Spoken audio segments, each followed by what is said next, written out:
Welcome to Beyond Measure. You'll need your odorless mineral spirits and or thinner, makeup digi-stamp from tiffanydoodles.com. It's so uber cute, a sanding block, and Crayola colored pencils, plus a paper stump. Are you stumped yet? I colored the perfume bottle with purple around all of the edges with a bit of yellow in the middle to represent the perfume in the bottle and a metallic gold along the actual atomizer squeezy thing, the top of the decanter, and a little bit of the base got some metallic gold too. Then I took a light gray and just swirled it very lightly along the outer edges for depth. Make sure when you're using the odorless mineral spirits to blend the colors that you sand in between different colors and that you don't get too much of the liquid on your paper stump. Try on a scrap piece of paper before applying to your color. Now to create this base for our Z-fold card. The pink foil American Craft Specialty paper is the paper of choice for the base. You'll need to have cut it 5.5 inches by 8.5 inches. Then score at 2 1/8 inch and 4 1/4 inch. For the inner leopard lady in your life, from Die Cuts with a View, the weathered and worn stack is our glittered leopard.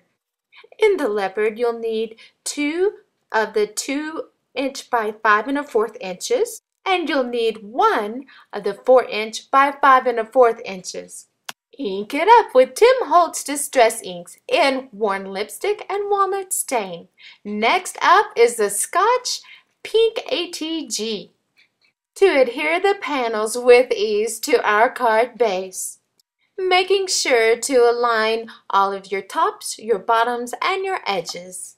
Born to be wild!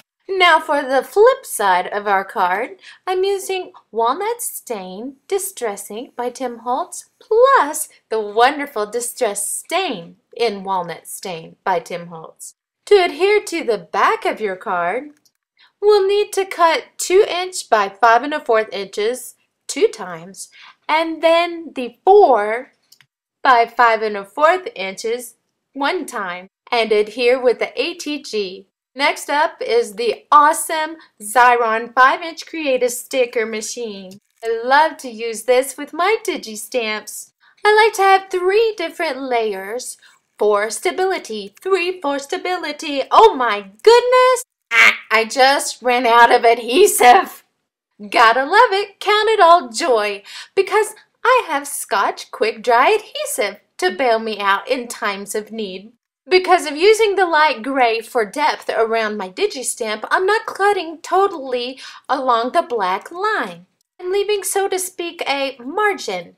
Next up is the hot pink diamond Add a Little Dazzle metal sheet, a bit of 3M adhesive sheet, the Cuttlebug, and the Spellbinder's Labels 3. Notice we put the Spellbinder cutting edge up, placing the metal with the adhesive on the back face down, or shall I say adhesive up. The Spellbinder cuts beautifully through the metal, although it doesn't cut through the adhesive backing, but that's okay. It doesn't matter a bit. Using the Labels 3 Spellbinders, you'll also need to cut some pearlescent white cardstock for your sentiment. Then you'll need to do the correct sandwich to emboss your sentiment area. Next up is the Sizzix Texture Boutique and the Damask by Cuttlebug embossing folder. When placing your metal inside of the Damask embossing folder, make sure that the colored side is up towards the printed side of your embossing folder. Oopsie, I need to make sure that the adhesive is stuck to the metal. Peel off the adhesive backing and attach to cardstock. Now for the larger one, gotta make sure the adhesive is stuck. I love how beautifully the Spellbinders cuts the metal. Adhere Labels 3 where you would like it to be. Don't let this stump you. That's a knee slapper. Now for something little that makes a huge difference. Burnish or rub firmly with your paper stump around the edges of your metal. Lightly ink with wonderful Distress Ink by Tim Holtz around your sentiment area. And adhere on top of your metal with Ranger Glossy Accents. You definitely need to use glossy accents to adhere to the metal because some adhesives will not adhere to metal. Because this piece of metal is backed with cardstock, you may use many other different adhesives. Woohoo! This is for the dazzling diva in your life. Paint on some Stickles Diamond from Rangers onto the Hug Snug seam binding.